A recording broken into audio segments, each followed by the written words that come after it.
Thank you, patient people. I'm so sorry, my God, I'm so sorry.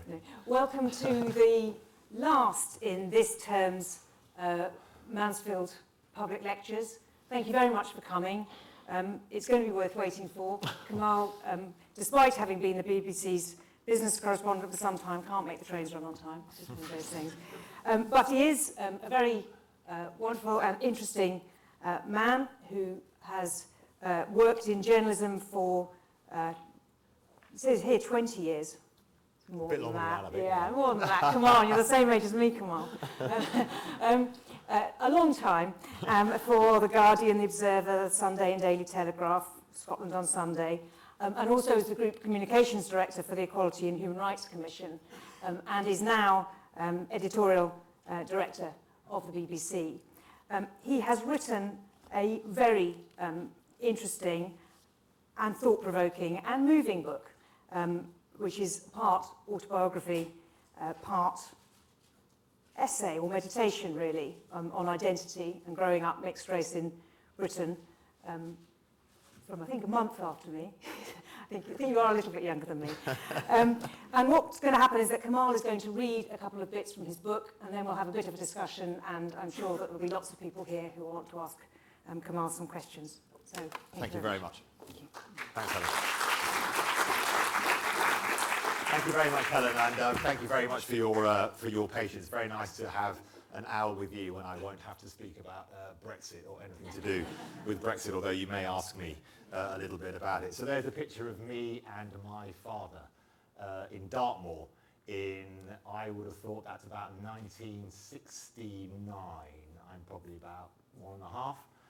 And my father, resplendent in the classic immigrant's garb for country walking, Pringle socks and slip-on leather loafers. A man hadn't really been to Dartmoor very much. He was from Omdurman in Sudan, across the Nile from Khartoum. Came here in the 1960s to study, as many North African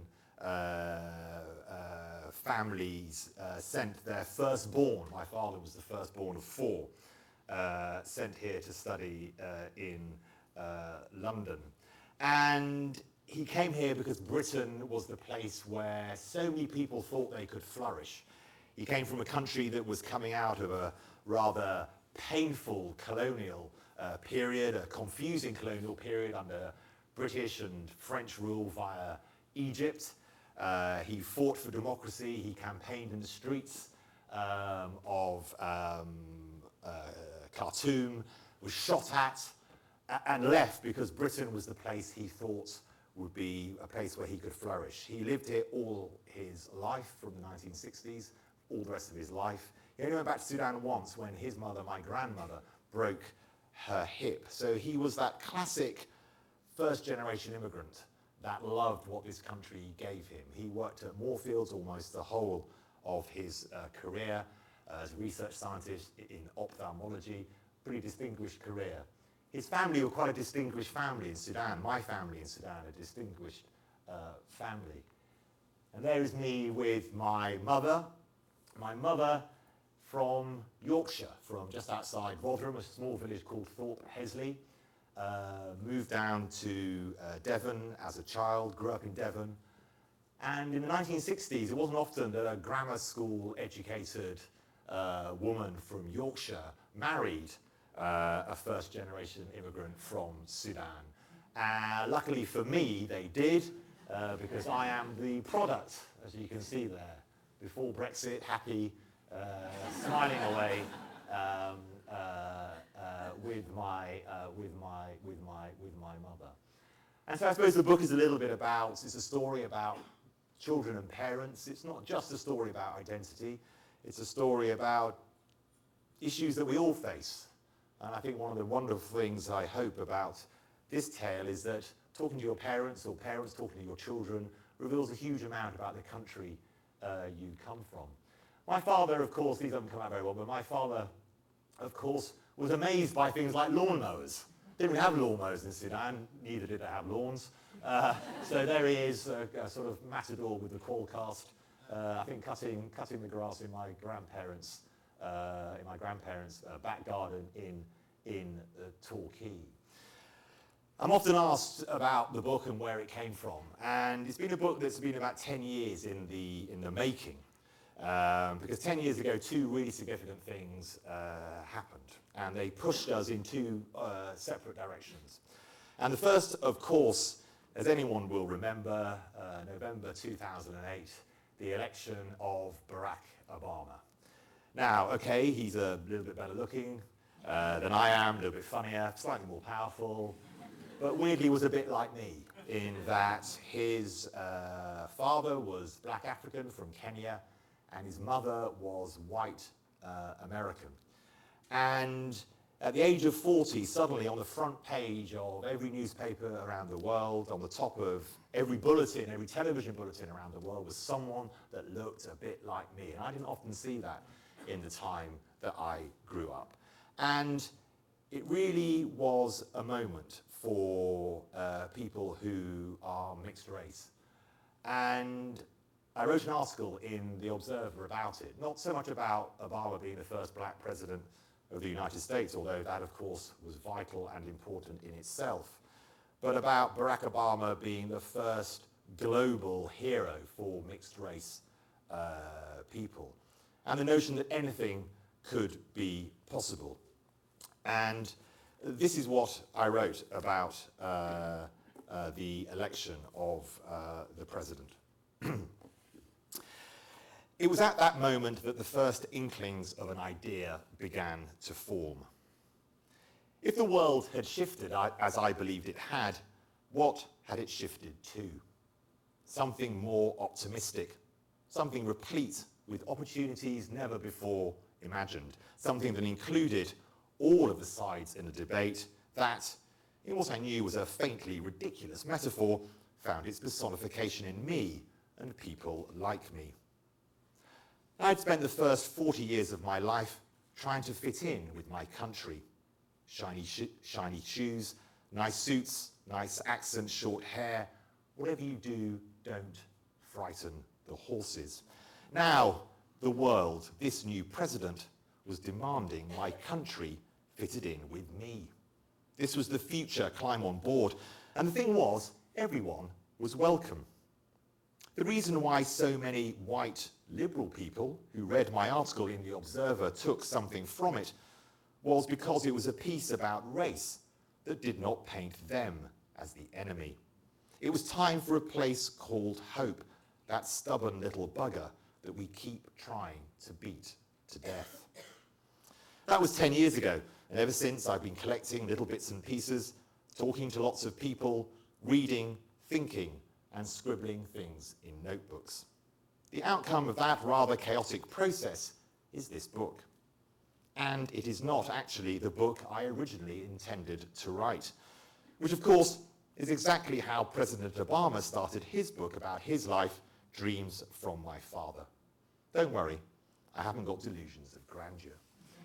So the reason that I point to in there about why there was such a reaction to my piece in The Observer was because I not only wrote about my pride, about my parents, both my father and my mother, and the journey, the adventure they had been on, but I also wrote about my pride in being British and my pride in my heritage being different, but that Britain itself had given me so much, because my mother came from the archetype English family. My grandfather was the choir master at the local church and the organist. We went to church every Sunday morning when I stayed with my grandparents, as we did every single school holiday. We went to National Trust houses at the weekend, boring myself senseless. We had high tea at 5 o'clock with sort of hams and plates full of salad and tomatoes and cheeses, probably English cheeses, given we didn't have any French because that was a bit foreign, a bit weird. My grandparents read the Daily Telegraph every single day. I think of their reading life. And the only thing you spoke about when you came to the Telegraph was the crossword. You didn't talk about politics, you didn't talk about religion, you didn't talk about anything that was going on in the world. If Suez was going on, it was going on the wireless. It certainly wasn't going on in the conversations of my very English family. And it gave me a great security. These are people who brought me up, and I was always very proud. And the reason it's called The Life and Times of a Very British Man, because I certainly do feel that. But I said 2 events happened in 2008, and of course, the other one has had as equal an effect, and possibly in a slightly different direction, as the election of President Obama, and that, of course, is the financial crisis. In 2008, the collapse of the global financial system set off all sorts of currents, both economic and social, that we are still dealing with today, 10 years on. Many, many millions of people income is the same or lower today as it was 10 years ago. And for my generation and my mother's generation, that is something that is quite hard to understand. There have only been 3 general elections since the Second World War where people's real incomes were falling. And those are 1945, after the Second World War, and then the last 2 were 2010 and 2017. These are unique times which are incredibly unusual. And of course, when people are in economically tough times, people can play on those difficulties, and they play on those difficulties with the arguments around nativism, around who is to blame, around otherness, around why am I like this? Is it because some group that is not like me has gained in some way that I don't really understand, but people are telling me is not fair? And we have had the growth or the regrowth of the debate around otherness, identity, nativism, nationalism. And that has changed the tone of the debate. I always believed that there was a pretty smooth, positive progression on the issue of identity, that decade after decade, we just got better at this stuff. And the last 10 years has challenged some of that notion. And I suppose what my book is trying to do is it is trying to understand why that has happened and talk about a country at a pivotal point and what direction does it want to take.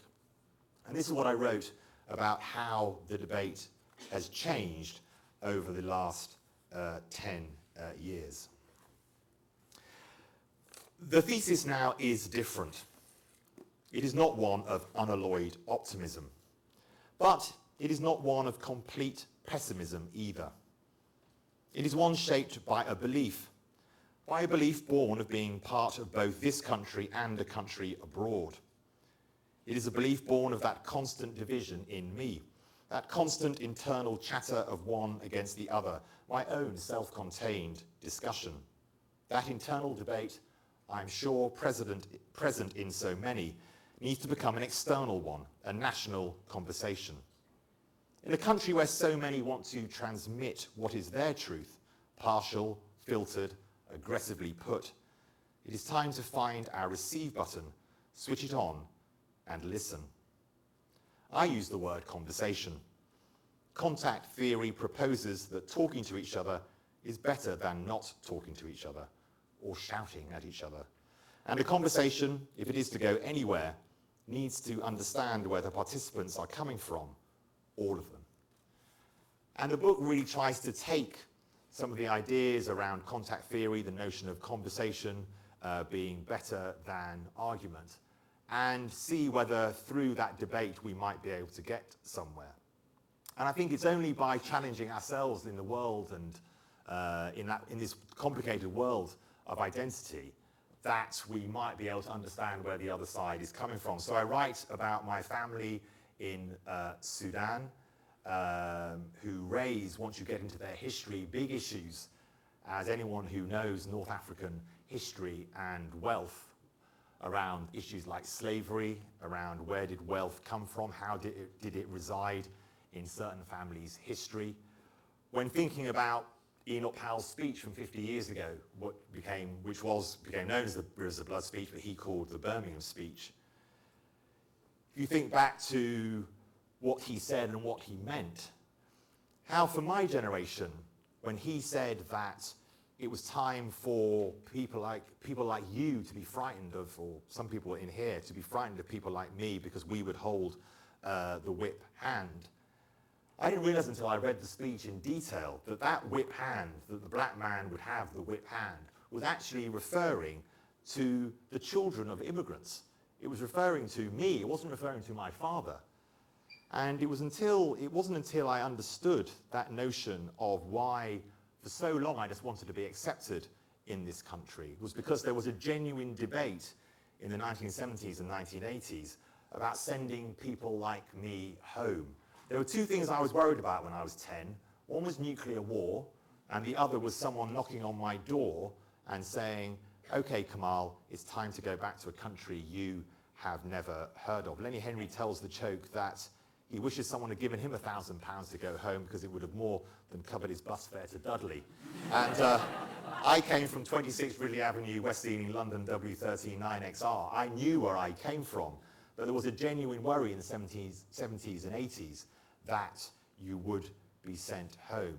And my generation was a generation that wanted acceptance.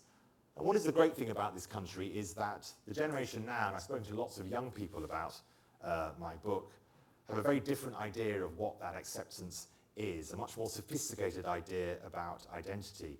So although, yes, there is pessimism around where we are as a country and the debate around identity, the fact that the conversation among young people is so different comparison to the conversation that I used to have when I was in my teens and then in my 20s is I think, a signal for hope. I'll just leave you with one last thing which maybe reveals a little bit about how the world has changed before I chat with Helen. I used to have a paper round when I was young, and every morning I'd go in and a very nice couple who ran the newsagents. And I said to the newsagents that my name was Neil.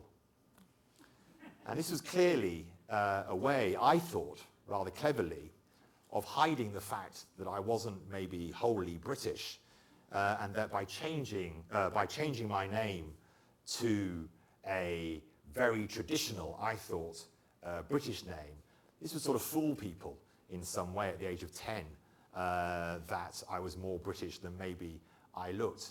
And lots of young people at that stage in their life did that. I had a friend from the Punjab in India, and his name was Tony.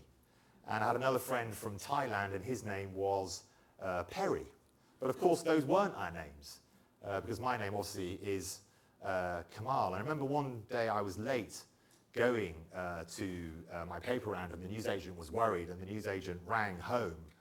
And my mother picked up the phone, and the newsagent said, we're a little bit worried, is Neil okay? And my mother said, who's Neil? So what's happened now, and thinking about my son and my daughter who are 18 and 14, is that they, I hope, would no more think of changing their name than I would consider landing on Mars. And it's little strands like that that I hope that can give us a degree of optimism. I didn't want anyone to finish reading this book and feel guilty. Clearly this is a country which still has many things that should concern it, many things to worry about in terms of identity. But I also believe there are many great things about this country. I'm very proud to come from this country that has given my family, both my mother and my father, so much. And given the pivot position we are in at the moment, what will be the decision we make? Which direction do we want to travel in? And I hope that the conversations we can have about our identity, which of course British people find very hard to talk about because we like to talk about the crossword in a rather more straightforward way. Hopefully we can have that conversation with a generosity of spirit and admit to the fact that we need to talk to people who make us feel uncomfortable. And that's probably the hardest conversation of all to have. Thank you very much.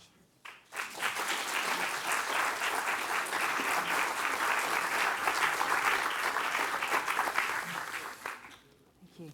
So how how do you do cryptic crosswords? I never knew. Thank you, Kamal, for sharing some of the extracts from your book with us. And you said you don't want your book to make people feel guilty. And you go to quite extraordinary lengths, in some ways, in your book, I think, to enable people not to feel guilty. And one of the things you do, which I think is a brave thing and quite a hard thing, is talk about some of the ways in your childhood you took on kind of casual racist, jokey racist ways of talking because it made you feel as if you belonged and you were part of the insider group. And I wonder now, as a man who's spent some time as a communications director for the Equality and Human Rights Commission and who's very engaged in debates about identity, and I suppose is seen as a poster boy for success and integration in Britain. How do you feel about that little boy who wrote racist jokes on his orange textbook? I feel sad. I feel sad that my generation of young people were in such a confused state. The thing was, Helen, we never spoke. We didn't have a language to speak about how we felt. So we dealt with the slights and aggressions in the playground because of the colour of our skin without talking about them. So there were all these little packages of hurt that you carried around with you.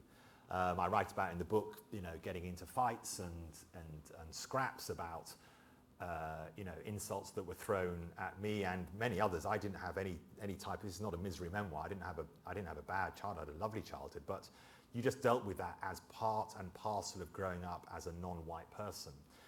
And you're right that looking back now, there was a tendency to kick down at the weakest and to try and somehow become a member, although you never, of course, were, but in some odd, childish way to try and become a member of the in-group by showing that you could be bolshy against other groups that were other as much as anyone else. And I think it shows the great confusions that we lived in and the fact that we carried around quite a lot of pain, really, but maybe even more than that, a sort of misunderstanding. Why was the world like this? Because no one spoke about it. You could walk along a road and there'd be wogs out on the wall. The National Front used to march in Southall down the road from where I grew up. They used to hand out leaflets outside my school. And used to hand out leaflets and football. If anyone went to an England match in the 1970s and 80s, if you weren't white, you felt you were pretty lucky to get out, not quite with your life, but certainly the chants and the Nazi salutes and I think that came out in very odd ways. And I remember I write in the book about we used to fight. There were kind of gradations. I went to it was a good school actually. It was the old Ealing Grammar School, but it was very tough playground, and it was mixed between maybe about half black children with two black parents from the Caribbean or African nations, Asian children from with Indian, Bangladeshi, Pakistani parents, and white kids, and there was sort of a third and a third and a third. And in the playground, you sort of fought each other in groups, and that was what life was. That was what life was like, and it came out in very odd ways. And I think it just shows that a lack of discussion, a lack of talking, leads to this aggression coming out in all sorts of different ways. And some of them, looking back now, yes, indeed, very uncomfortable. But as I say, I suppose in the book I've tried to touch on those to understand how prejudice resides in all of us and bias resides in all of us, and none of us, I think, if we look too deep, or certainly I'm not and maybe others are wholly virtuous. None of our hearts are pure, yeah. No, and I suppose it's only by understanding that you can maybe start to have a conversation with people you may not agree with, because you understand that there have been stages in your life where you have exhibited behaviour that you don't look back on comfortably. And look, Helen, I've had a very fortunate career, but as a man in that career, if I think about gender, have I always acted in the right way when it comes to issues of gender and why aren't women as promoted as quickly in the media as men have been? And those are challenges for all of us. one of the things that you write about, and again, this is a great book, even if you're not exactly the same age as Kamal, but it's very evocative as a kind of, as a my generation story. But Kamal writes about, or you write, Kamal, about the period, I suppose, in your late 20s, around being about 30, and the kind of music there was, and actually feeling very comfortable in your skin, and that being a mixed race, successful journalist, I suppose, was kind of a cool thing to be, and you're having a good time. But then the shock, and I suppose it wasn't in a time of economic deprivation, the kind of culture shock of the Stephen Lawrence murder and the Stephen Lawrence inquiry. And the way in which, as a result of the Stephen Lawrence report, people really examined, I suppose, the hidden racism that still exists. We were telling ourselves a story that there were bad things happening, but it was all getting better and better and more rainbow and lovely. And then actually it wasn't. And there was corruption involved, and there was nasty stuff involved. And that was in the streets of South East London where I grew up, and it made a big impact on me. And you'd write about the concept of institutional racism. So the Macpherson report into the death of Stephen Lawrence said that there were failings which were not about individual police officers being overt racists, although some of them were, but it was about a lack of understanding of people's lived experiences, and this was an institution that was racist in its operation. Do you think that's a helpful phrase, or do you think that made people feel attacked and not me, how dare you? I think it was helpful. I think that it meant that you could understand in a more, maybe you'd call it a strategic sense, that there was more to this than simply pieces of individual bad behaviour. And I think, you're absolutely right, Helen, I had a sort of view of the world which came from the fact, and it's that phrase now that people use, which is check your privileges, which came from the fact that I was fortunately, pretty successful in my career. It was an era of economic growth. I lived in an increasingly metropolitan bubble. I did a job I loved, but you don't notice that underneath that, everyone's life is not the same. And I think that I try and tease out in the book that there are many, many different experiences when you come to identity.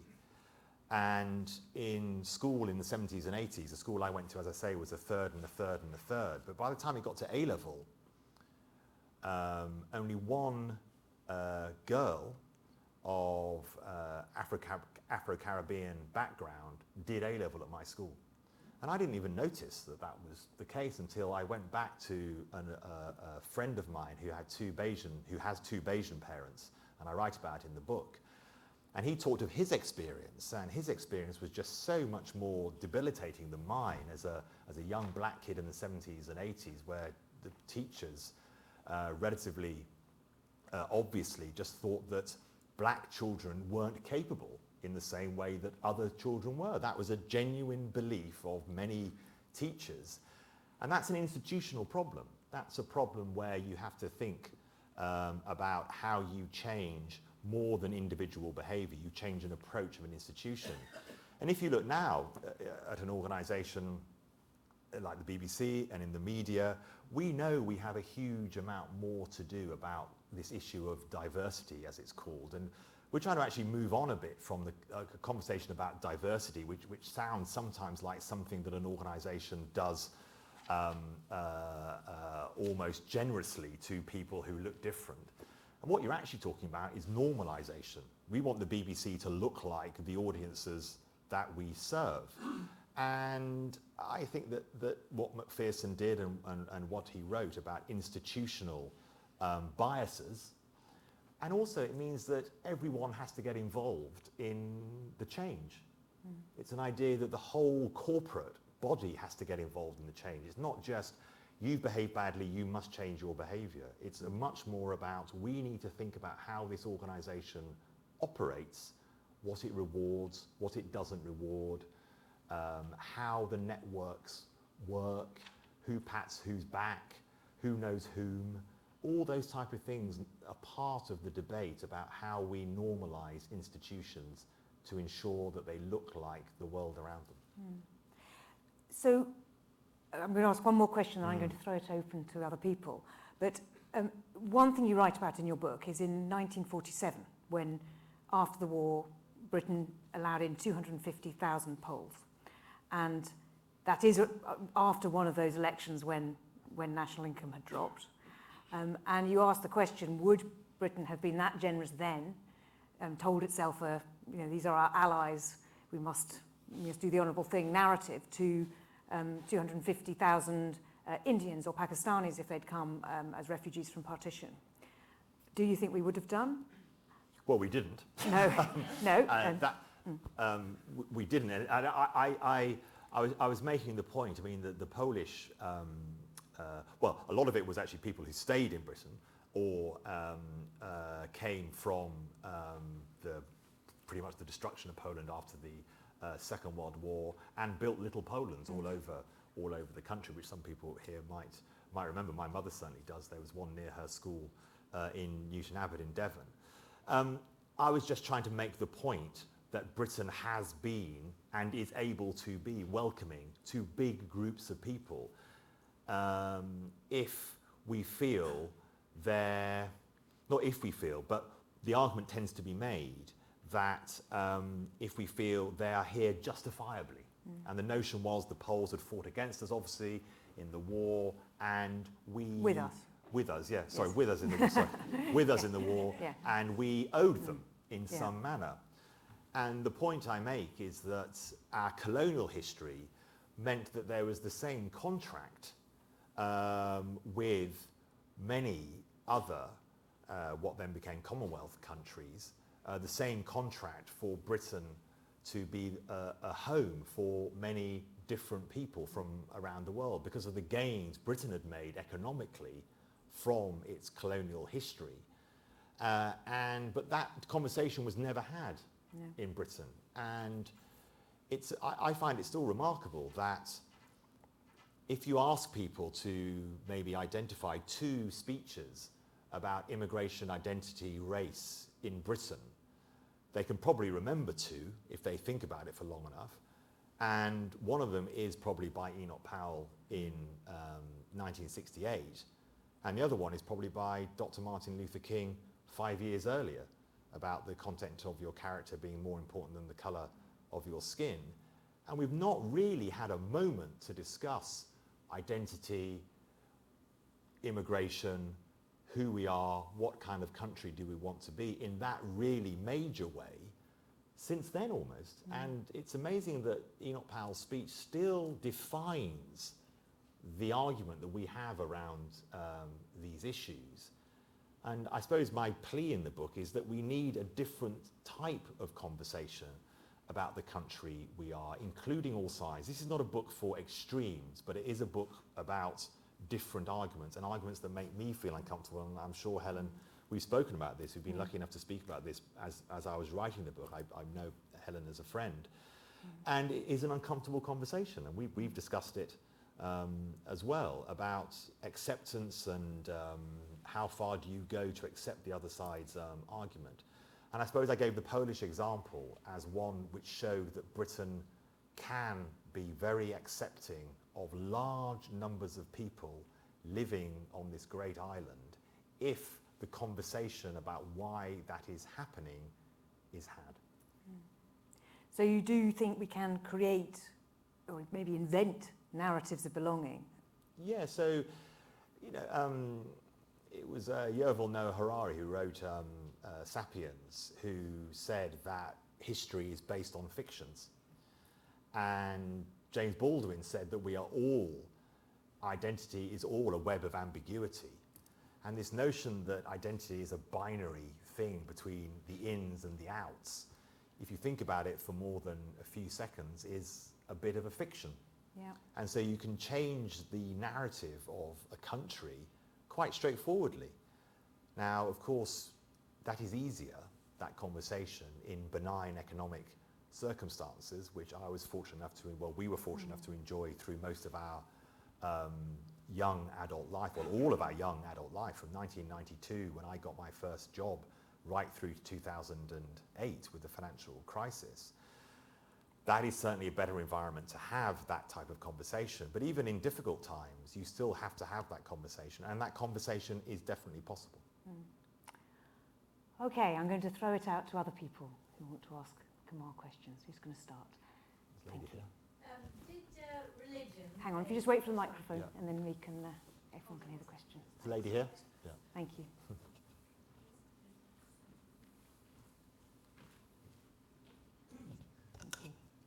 I just wondered whether religion played any role in your integration or your difficulties. I mean, you haven't mentioned that. No. So It didn't. So my father and my mother were good socialist left-wingers and didn't like God very much. So one of the reasons my father left Sudan was my family in Sudan were quite well-to-do and were quite a well-known Sudanese family, and were very strict about observance. And as I say, my father was the firstborn, and he was expected to follow his father's in his father's footsteps, and that was one of the main reasons my father left all that behind. And of course, as I said, he fought for democracy on the streets of Sudan in the 60s, and that battle in Sudan was lost. And of course, Sudan is still an Islamic country, and he came here because of this country's liberal credentials and the fact that faith or no faith, you can find a comfortable home in this country. My mother wanted to be a nun, actually, when she was young, which surprised me when I found out about it. Because that, again, as I say, there's a lot of things about a relationship between you and your parents. I didn't know that until I wrote this book, because I'd never asked her. And so she was very religious as a teenager, but then studied French philosophy at university, and then that destroyed her notions. Anyone who's read their Salacru will know that God is not something to be, or the teachings of Christian religion are not something to be adhered to according to his writings. And so she left all that behind and then became quite a radical person on the left. So my parents were both non-religious. And I was always brought up with quite a strong sense of being that sort of being an atheist, and this notion of sort of liberalism and utilitarianism was the way forward. Interestingly, the mother of my children, who I'm sadly not with any longer, but she is a Catholic and comes from a Catholic family. So both my children are actually go to Catholic schools, or my daughter's just started university, but my son is still at school. Go to Catholic schools, and so every single Sunday for nearly all of the last 18 years, I've gone to Mass on a Sunday morning. And it's really interesting, and again, it's all about experience, ambiguity of identity. I've really enjoyed that part of my life, and I've really enjoyed, despite not agreeing with the teachings and much of what is said by the Catholic Church, and finding some of it uncomfortable, it started a lot of interesting conversations with my children about issues that I don't think we probably would have ever tackled if we'd never gone to church. And I found that very interesting. And also I have great respect for the Church of England as well as the Catholic Church, because as I say, my grandparents and my uncle and aunt, and I have two uncles and my aunt, were, really, well, they're Church of England. You're never passionately in the Church of England, because that's the sort of point of the Church of England, but they're nicely in the Church of England, and they're good Church of England people, and they still go to church every Sunday. So although I'm not religious, again, I have sympathy with the religious point of view. I can see the values it gives people, and I'm delighted that my children were fortunate enough to grow up in Catholic school, despite many people not agreeing with the institution, but some of the values are obviously important to many millions of people. But I'm just interested, because your name is Ahmed, your surname is Ahmed, and when I grew up in a quite a white racist area of southeast London, the out group, the other, was the black kids and the kids of Asian origin, and I don't think I ever thought about somebody's religion. Whereas I think now the group who's seen, has most difficulties being seen as the out group in society is Muslims. So you just not, did you think about yourself as being perceived as a Muslim when you were young? No, that's a very good point, Helen. No, when you were young, religion wasn't part of the debate around it. It was racism. It was about just the colour of your skin, and there was no notion of, as you now say, the religious overlay on that wasn't there or I wasn't aware of it. Certainly when I was young. Now, obviously, I wasn't of the Jewish faith, and so I'm sure there were many issues for people of faith, but we weren't aware of it, certainly when I was young. But as you say, now the debate is more complicated. I must admit, Helen, I would slightly challenge, I think there's huge issues, obviously, around Islamophobia, but I think many young black kids who aren't, it's nothing to do with Islam, but still feel they have as an equally challenging world they live in as many Islamic communities do in the UK. But yes, that certainly has changed. It's interesting, my children, because my ex-wife is Anglo-Irish, my children are very fair-skinned, and if you saw them, you wouldn't imagine that their father was mixed race and their grandfather was black. And it's quite interesting that they have the surname Ahmed, but you wouldn't know until you heard them say their names that they had any other kind of heritage. And it's interesting talking to my children, as I have done in the book, about their notions of identity. And for my daughter, it's much more about gender for her. The debate about gender is much more important, certainly to her, than the debate about identity in terms of ethnicity, which is an interesting, again, development on how we think about these issues. Sarah right at the back, and then a man here.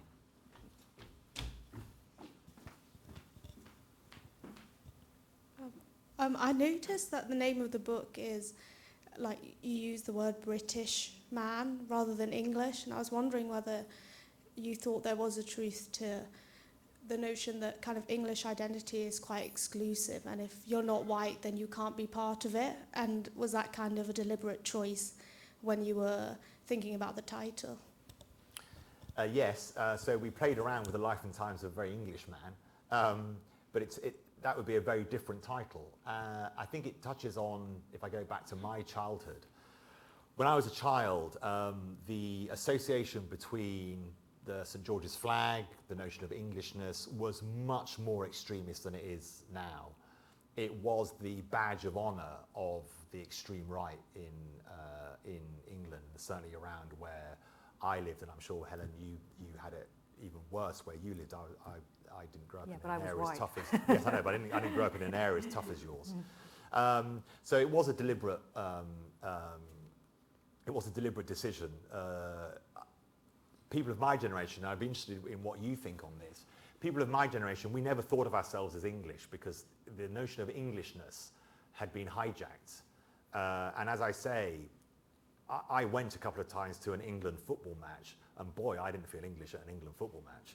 I was actually, you would be abused on the terraces for not being white and being at an England football match. And so it was sort of that kind of, that notion of identity was kind of stolen from us in a way, even though, if it had been done in a different way, we would have felt ourselves to be English. British was slightly different. Of course, the Union flag was used, not quite to an equal extent, but was used by extremists. But Britishness felt more inclusive because even at its most basic, it is three nations and Northern Ireland as well, if it's Great Britain and Northern Ireland. So even Britishness meant at least the Welsh and the Scots and the English. So that's three groups already. So I'll take that over one. And it was also the language that many immigrants who came here, particularly from what became the Commonwealth, thought of Britain. My father always talked about being British, coming to Britain to study. So it was a sort of concept that was part of the language that my father taught me in a way, about the pride of being in Britain. He never thought of himself as an Englishman, but I'd be interested in if you would like to share what you think now about the notion of Englishness. Just one final point. On the census, it's quite interesting how the census has dealt with this. So on the census, you can say you are, for example, Scottish Bangladeshi or British Bangladeshi. You can't say you're English Bangladeshi. And isn't that weird? the census has obviously understood, and the census, the questions, this is quite, I didn't know this until I did the book. The questions are set on issues of identity after discussion with the people who might answer the question in that way. And clearly the census, in speaking to people of Bangladeshi background or Indian subcontinent background or African background, didn't get any sense that anyone wanted to answer the question by saying, I'm English Bangladeshi. So British has been used obviously by a lot of people because it's a more belonging word than Englishness. Yeah, I think I agree, because from discussions I've had with other people, I think I'm not sure if the mic's on. Sorry, go on. Yeah. A bit close to your mouth, I think. I was saying, from discussions I've had with other people, it does feel that kind of being English is synonymous with being white, and even if you've only ever lived in England, and you know, if for example my friend is Welsh and she'll have kind of a Welsh identity, saying that I have an English identity doesn't quite sit right, partly because I think other people wouldn't think of me as being English. They are happy to kind of include you in the identity of being British, but when it comes to being English, there's still kind of I don't know, an exclusive element to it. And I do think that is kind of the history that you outlined with regards to the St. George's flag.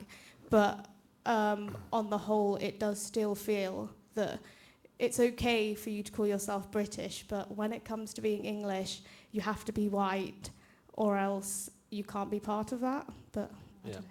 I think I feel that less so now than I may have done in the past, and you know, at least now you can go to an England match and watch it in relative comfort. But so I think it has changed in a positive direction. The man here, his hand up in the middle. Thank you.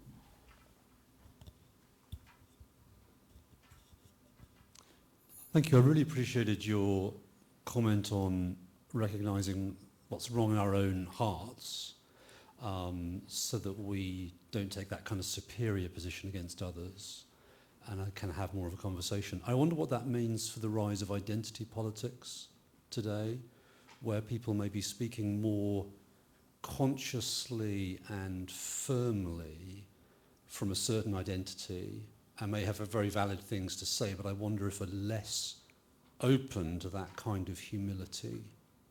Any reflections on that? So there's a book by Gordon Allport called The Nature of Prejudice that he wrote in the 1950s, an American psychiatrist.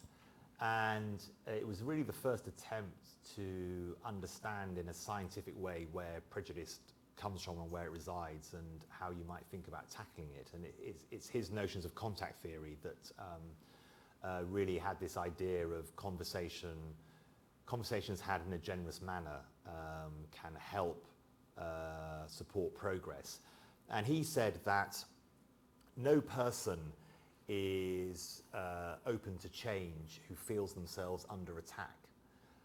And I think that if we do get to a position where we have strongly held views and we feel that people who do not share our views are our enemy, it becomes almost impossible to make any progress, despite the passions on either side. And I suppose those passions are justifiable for many people. And if you have read Rennie Edo Lodge's book or Afua Hirsch's book, which are expositions of why there is still so much anger about where Britain is at the moment, you can understand the justification for those positions. But certainly my approach is different, and I think my approach is different maybe because of the generational position. As I say, I've always been very grateful to be here. I still have that overhang of my father's generation that there is a lot more to recommend Britain than there is to attack it for. And I hope that's reflected in the book. So certainly thinking about what Allport wrote about, he certainly said that conversation is the best way forward, but you have to, in that conversation, accept the uncomfortable nature of who you may be talking to. And I think that is a very difficult thing to do. And as I said in one of the short extracts I read, we seem to have lost our receive button to sit down and just listen about why people feel like they feel. And I think if you don't do that, again, I'm not talking about the extremes, but I'm talking about the sort of 80% middle, maybe, is how we might describe it. If we can't do that, then we do get explosions in places that we didn't expect to get them. I would much rather see the fox than not know where it is. And I think even if people are pessimistic about where we are, at least we can see where we are. And I think those debates in public are much better than those debates behind closed doors. Okay, well, I'm going to call it to a close now because Kamal has some books to sign. Thank you very much. But do read this book. It's a fantastic book. I will get a copy for the college library, so Mansfield undergraduates on student loans need not purchase a copy, but everyone else who wants to read it, I do recommend it. It's a very powerful book, and I've got to be honest, because Kamal's my friend, I was slightly worried I wouldn't like it, but I do. It's a really good book. It's a really interesting and thought-provoking book, and thank you very much for talking to us about it. Thank you very much.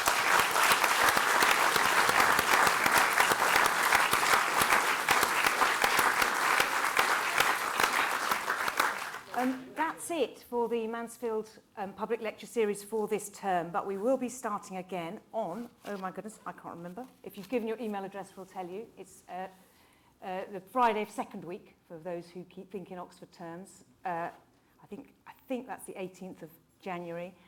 I will send out to anyone who sent, give us email details, the details of the talks, but we've got some great speakers. We've got Nola Ifrahim, who was the first black director of nursing in Britain, who came here in 1963.